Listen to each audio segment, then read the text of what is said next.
저는 요즘은 이제 에스라서를 읽고 묵상하기 시작했습니다. 근데 이제 에스라서 1장 1절부터 4절까지 보면 그 배경이 이게 이제 포로 시대 때 있었던 얘기죠. 여러분 아시다시피 북왕조 이스라엘은 아수르한테 722년경에 포로로 잡혀갔고 남왕조 유다는 BC 586년에 바벨론한테 포로로 잡혀가게 됩니다. 근데 이제 그거 이전에 첫 번째 유다 사람들 가운데 일부는 먼저 포로로 잡혀가게 되는데 그게 한 605년쯤 돼요. 605년 BC. 이제 그 일에 관해서 예레미야 선지자가 예언을 한 것이 있습니다. 그 포로로 잡혀가서 그들이 바벨론 왕을 70년간 섬기게 될 것이다. 그렇게 예언을 해놨어요. 근데 이제 그 예언이 성취가 되는 과정 속에 누가 있었냐면 오늘 읽었던 이 바사 왕 고레스가 있습니다. 이 고레스라는 인물이 고레스 왕이 바사, 페르시아죠. 이 페르시아의 왕인데 바벨론을 정복해요. 그게 539년 BC입니다.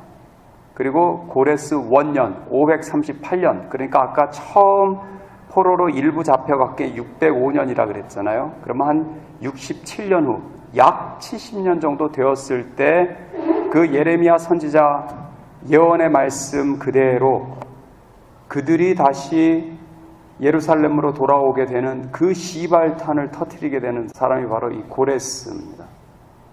그래서 이 고레스 왕 때 있었던 얘기인데 고레스라는 사람은 이제 이스라엘 사람들 입장에서 보면 굉장히 고마운 왕이에요. 굉장히 고마운 왕이고 너희는 너희 나라로 돌아가서 너희가 섬기는 여호와를 위해서 성전을 건축해라. 그렇게 조서를 내리게 돼요. 근데 여기 어떤 표현이 나오냐면 여기 보시면 2절에 바사왕 고레스는 말하노니 하늘의 신 여호와께서 세상 만국으로 내게 주셨고 나를 명하사 유다 예루살렘의 전을 건축하라 하셨나니. 저는 이 말씀에서 좀 이렇게 마음에 와닿았어요. 여기 보니까 고레스가 말을 하는데 뭐라 그러냐면 이 비록 세상의 왕인데 그런데 하늘의 신 여호와께서 세상 만국을 내게 주셨고, 그러니까 자기가 지금 이러한 나라를 건설할 수 있었던 게 하나님의 도움이었다라고 그렇게 이해를 하고 있어요. 그리고서는 얘기가 나를 명하사, 여기 명한다라는 단어를 썼는데 이 명한다는 말이 영어로는 조금 더 와닿아요. appoint라는 단어를 썼어요. appoint라는 말은 임명한다는 말이에요. 어떤 지위나 신분을 그에게 맡겨서 그 일을 하라고 하나님이 시켰다라고 이해하는 거예요. 그러니까 자기가 왕 된 것이 하나님이 시켰고 하나님이 왕 되게 하신 목적이 뭐냐면 여기 있는 것처럼 2절에 나와 있는 것처럼 나를 명하사 유다 예루살렘의 전을 건축하라 하셨나니. 자기가 이 유다 민족 사람들을 보내서 하나님을 위해서 예루살렘에서 전을 지라고 그렇게 허락하는 것이 자기의 존재 목적, 자기가 왕된 목적이라고 이해하고 있는 거예요.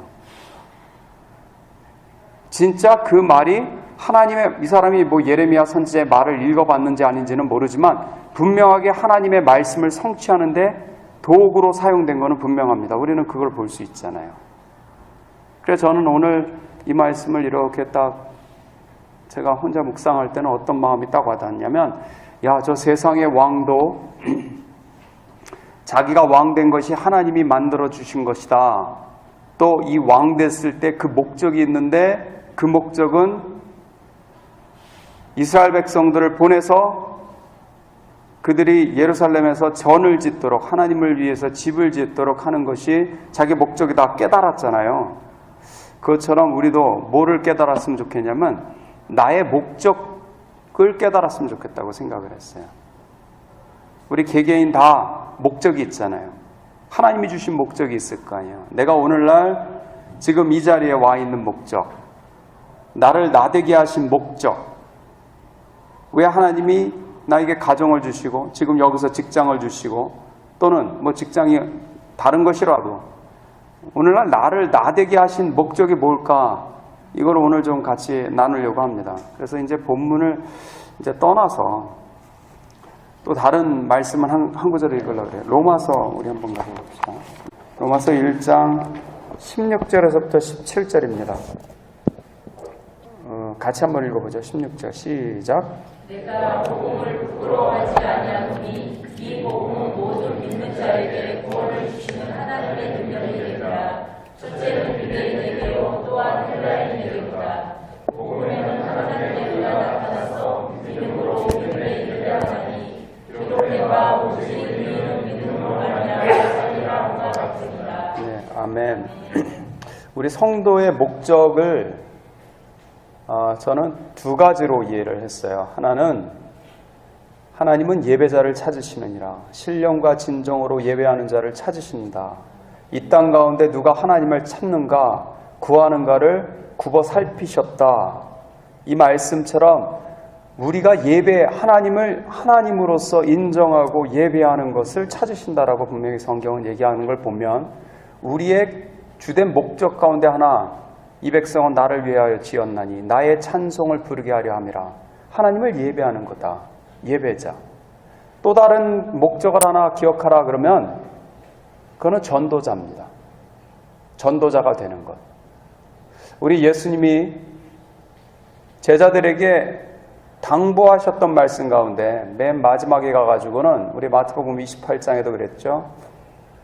너희는 세상으로 가서 아버지와 아들과 성령의 이름으로 세례를 주고 내가 네게 가르친 것을 다른 사람들한테 가르쳐서 지키게 하라.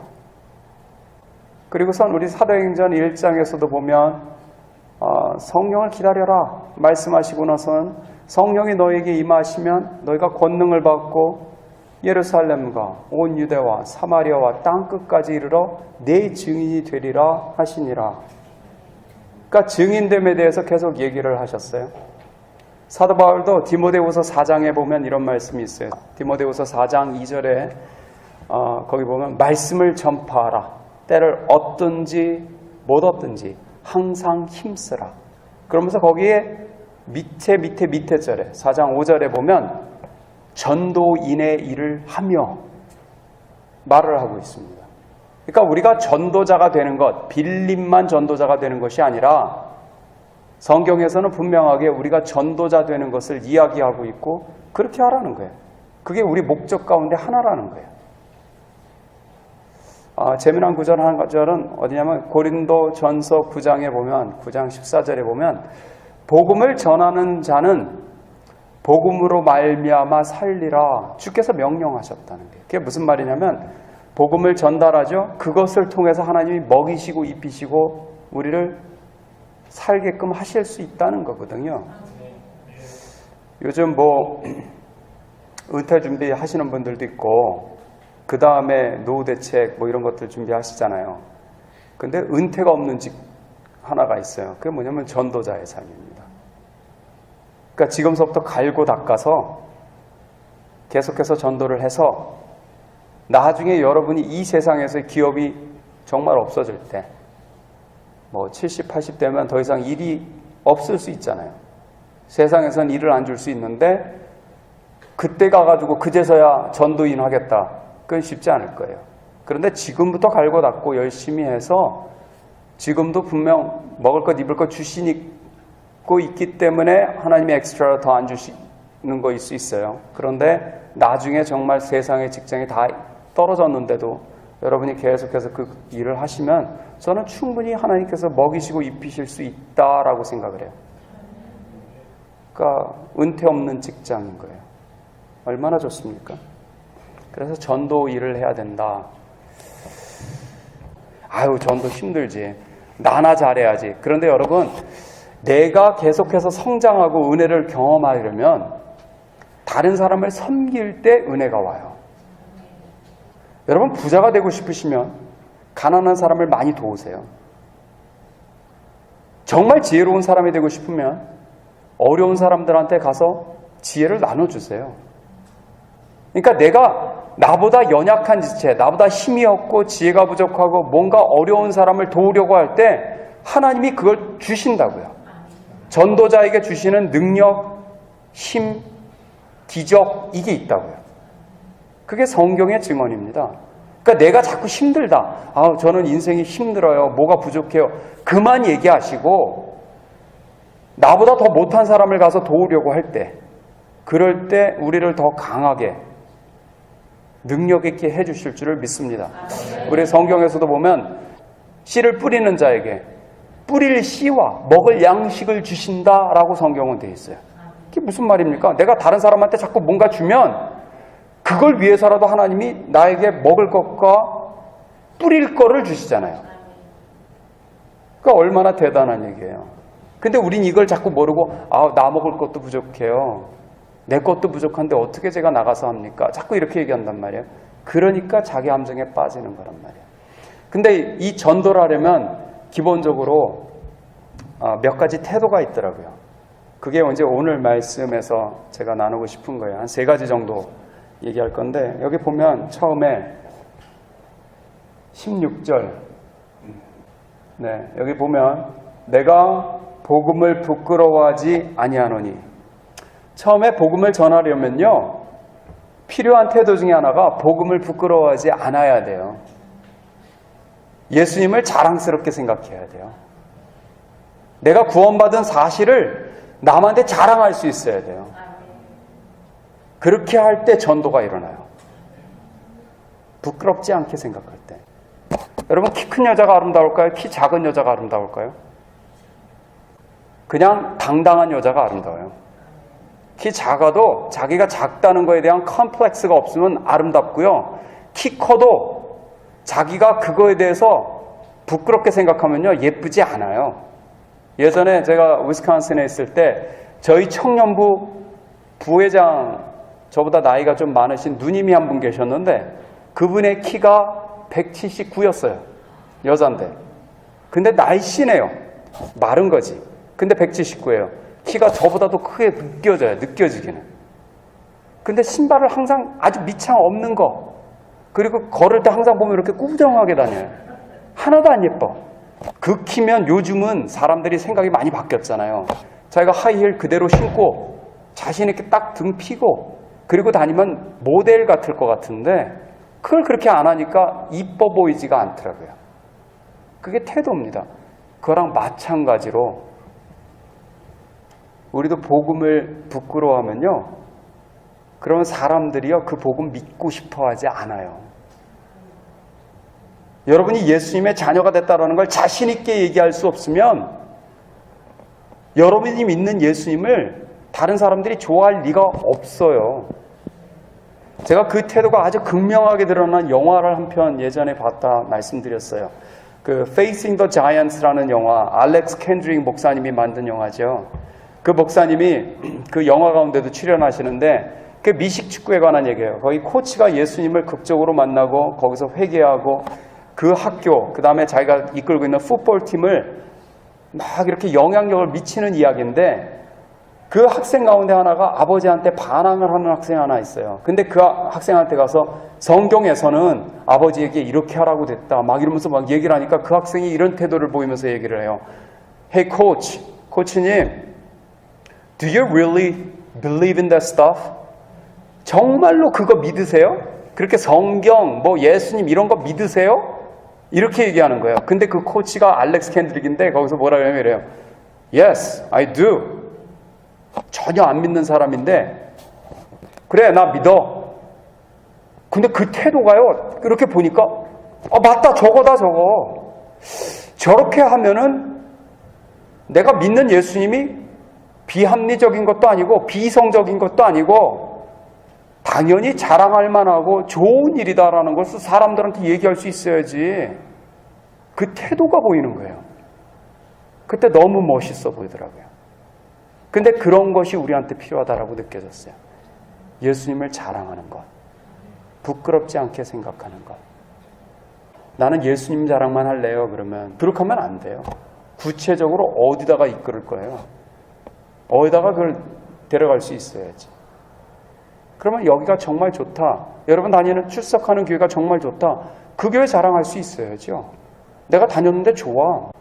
즐거워. 거긴 따뜻해. 이게 있으면 소개할 수 있죠. 부끄럽지 않고 자랑하는 것. 이게 첫 번째 태도. 두 번째는요. 여기 보면 이 복음은 모든 믿는 자에게 구원을 주시는 하나님의 능력이 되매라. 복음에는 능력이 있습니다. 이거를 믿고 알아야 돼요.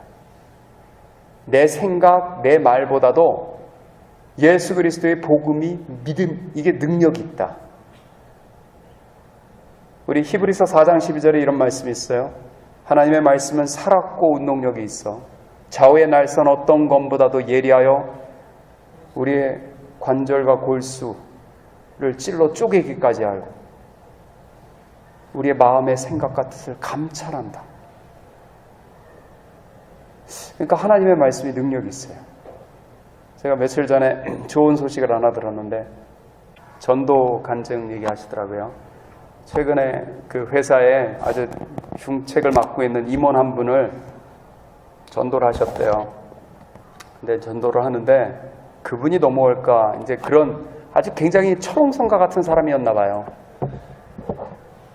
근데 이제 얘기를 하는데 이게 진지하게 듣고 그럼 자료를 좀 보내오라 그래서 그거를 자료를 보내주고 그리고는 약속을 해서 결국은 만났어요. 그래서 어느 날 딱 만나서 복음을 30분간 자기가 시간을 달라 해서 얘기를 해서 저분이 그거 잘하시거든요. 근데 저분이 잘하는 게요, 말을 유창하게 하고 그게 아니에요. 이 성경 말씀을 잘 곱씹고 묵상하고 붙들고 있는 게 있어요. 그분이 그 얘기를 하셔요. 뭐라 그러냐면 구원의 확신이 있습니까? 자기는 이 질문 했다는 거예요. 그 이유가 뭐냐? 요한 1서 5장 13절에 그 말씀이 있거든요. 내가 이 글을 너에게 쓴 이유는 사도 요한이 얘기하기를 하나님의 아들의 이름을 믿는 너희에게 영생이 있음을 알게 하려 함이라. 그러니까 너희가 영생이 있음을 그게 구원의 확신이라는 말이잖아요. 제가 그 말씀을 이렇게 자연스럽게 하시는데 딱 들으면서 저 참 힘이 있다. 저 말에 힘이 있다. 왜 힘이 있냐? 성경 말씀에 있는 것을 기준으로 해서 말을 하기 때문에 설득력이 있더라고요. 저는 듣는데 힘이 느껴지더라고요. 그래서 그분하고 얘기를 했는데 그분이 자기 앞에서 예수님 영접하겠다는 기도까지 하고 돌아갔대요. 제가 그래서 너무 기쁘고 감사했어요. 그게 왜 그렇습니까? 복음의 능력이 있기 때문에 그런 거예요. 여러분이 안 될 것 같아도 됩니다. 그리고 세 번째, 마지막으로 여기 보면 복음에는 하나님의 의가 나타나서 믿음으로 믿음에 이르게 하나니 기록된 바 오직 의인은 믿음으로 말미암아 살리라 함과 같으니라. 여러분, 복음을 전한다, 말로만 전하는 게 아니고요. 우리가 복음을 받아들였다, 믿음의 생활이죠. 그러면 의인인데 의인은 믿음으로 말미암아 살리라. 믿음의 생활을 해야 돼요. 복음을 살아야 돼요. 내가 구원받은 자로 살아야지 그게 증거가 되기 시작할 거예요. 어떤 의사 한 분이 원장인데요. 병원 원장인데 그분이 교회에서 하도 전도하자 그래가지고 노방전도를 나가셨대요. 근데 전도가 하나도 안 되더래요. 사람들이 뭐야 이렇게 쳐다보고 째려보고 뭐 이러고 가더래요. 내가 병원 원장인데 근데 그걸 나갔더니 마음에 어떤 생각이 드냐면 내가 이거 병원에 가서 환자들 이렇게 만나주면 환자들 엄청 좋아하는데 그래가지고 전략을 바꿔서 노방전도 하다 말고 자기 병원으로 갔대요.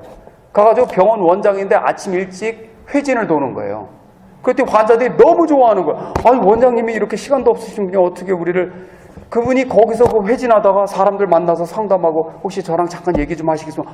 물론이죠. 다 좋아하더래요. 복음 증거가 그냥 너무 쉽게 되더래요. 이게 왜 그렇습니까? 생활이 들어갔기 때문에 그런 거예요. 신뢰관계. 이게 없으면 되질 않아요. 그러면 우리가 예수 믿는 사람으로 산다는 게 뭐냐? 믿음의 생활이고 또 다른 말로는 은혜의 삶이에요. 구원받은 게 은혜잖아요. 믿는 사람들이 은혜로 산다. 잘못 사는 게 뭐냐? 저거 신앙생활한다 그러면서 열심히 안 살아. 그걸 은혜라고 생각해서. 그건 은혜 아닙니다. 고린도전서 15장을 보면 사도 바울이 이런 고백을 했어요. 15장 10절에 나의 나 된 것은 은혜로 된 것이다. 그런데 내가 모든 사도보다 더 많이 수고하였으나 이는 내가 아니요 내 안에 주신 은혜다. 무슨 말입니까? 은혜로 살았는데 은혜로 사는 게 더 열심히 살았다 그러잖아요. 그게 빠지기 쉬운 함정이에요. 은혜로 산다는 거에 대한 게으름, 태만. 근데 또 다른 은혜의 함정 뭐냐면 열심히 살고 나면 그 다음에 내가 했다고 착각하잖아요. 거기서부터 교만이 올라오고 잘난 체가 올라오면 에이 저거 신앙인이 왜 저래? 이 소리를 들어요. 그러니까 열심히 살되 공로의식은 갖지 않는 것, 이게 은혜의 삶의 균형 잡힌 삶의 모습이 아닐까. 야, 저 사람 참 예수를 믿는다는데 너무 열심히 살아. 그런데 또 잘난 체도 안 해. 겸손해. 우린 은혜를 깨닫고 나면 겸손할 수밖에 없으니까요.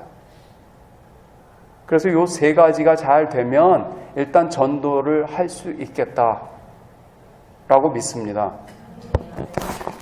제가 40분인데 시간이 조금 드는데 한 가지만 더 말씀드리면, 제가 요즘 기도 제목을 말씀드리면 예배 장소와 기도 장소예요. 예배 장소는 우리가 기도해야 돼요. 매주 이렇게 예배 드릴 수 있는 거, 이거 지금 되게 당연하다고 생각하잖아요. 사실은 안 그래요. 이것도 매주 받는 은혜예요. 까딱 잘못하면 이거 계속 못 와요. 대비되어 있는가? 우린 예배 장소를 어디 가서 임대하거나 꾸며놓을 생각은 없어요. 왜냐하면 세상 속에 들어와 있기 때문에. 그냥 강당을 협조받아서 쓰는 것밖에는 방법이 없거든요. 이것도 쉽진 않아요. 차라리 돈을 주고 한다 그러면 어려워요. 이게 돈을 주지 않고 하는 거니까 더 간단하고 은혜로 받아서 할 수 있는 거거든요. 근데 이거는 우리가 기도해야 돼요. 하나님, 예배 드릴 수 있는 장소를 늘 공급해 주십시오. 요일 좀 바뀌지 않게 해주세요. 이제부터 목요 예배 요일 바뀔 거면요, 화요일 날 예배로 오세요. 제가 좀 이따 말씀드리겠지만 화요 예배가 생겼어요. 그래서 이 장소, 예배 장소. 근데 기도 장소는 또 틀리더라고요. 해보니까 기도 장소는 우리가 늘 와서 독자적으로 또 독립적으로 쓸 수 있는 공간이 필요하다는 걸 느꼈어요. 장소가 클 필요는 없어요. 한 20평만 돼도 되겠어요. 아늑하게 꾸며서 늘 24시간 언제든지, 여기 판교 예배 식구들 여기 어딘가는 왔다 갔다 하다가 들려서 기도할 수 있는 공간이 있으면 좋겠다 생각했어요. 그거 놓고 우리가 기도했으면 좋겠어요. 사실 말 더 많이 할 게 있는데 오늘 여기까지 하겠습니다. 잠깐 기도하죠.